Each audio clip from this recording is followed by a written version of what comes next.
Hey there, outdoor enthusiasts. This is HuntNerd, your source for water cooler wisdom and all the latest news from the world of hunting, fishing, shooting, and the outdoors.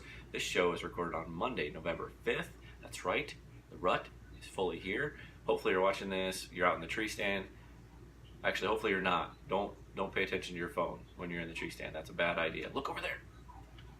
Just kidding. The rut is in full effect. And we couldn't be more excited about that. This is episode 38 of our show. Thank you so very much for stopping by and checking us out. Let's get straight to your news for today. Here is your outdoor news. Wisconsin just recently held their inaugural elk season. That's right, the first elk season in the state in over 100 years, over a century. 10 tags total were given out, 5 of them to local Native American groups and 5 of them to residents only. One of the tags that were given to the resident group was auctioned off, or rather it was given out as a raffle as part of a Rocky Mountain Elk Foundation fundraiser. A gentleman by the name of Joe Wiltice won that raffle, and he was cited for shooting an elk from the road. So he got one, but he was cited for shooting an elk from the road. The 4 other state resident only tags was given out by a lottery of over 38,000 applicants. Pretty cool for them having an elk season back again. Maybe just make sure you know your local laws next time. Also, a young woman just recently set a record for the state of Minnesota for northern pike.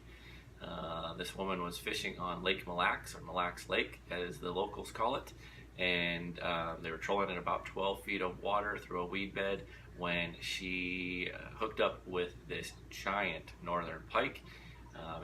It set the record for the biggest catch and release northern pike ever done in Minnesota. It measured 43.5 inches long, and it is a brute.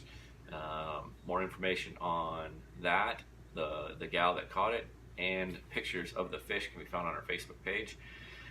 And also, North Dakota recently had a really interesting political ad come out, 2 of them in fact.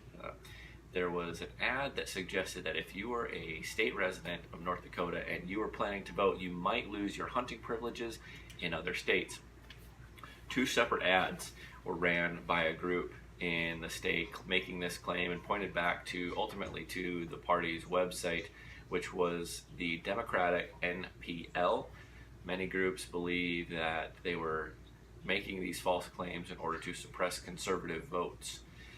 Both North Dakota Game Fish and Parks and the Secretary of State up there said they have no idea what the ad or the ads were claiming, and hunters that do vote in the election will not lose any rights or privileges hunting in other states. That's what we have for your news for today.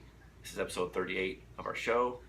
This is the Professor at HuntNerd reminding you, if you're going to hunt, hunt smart.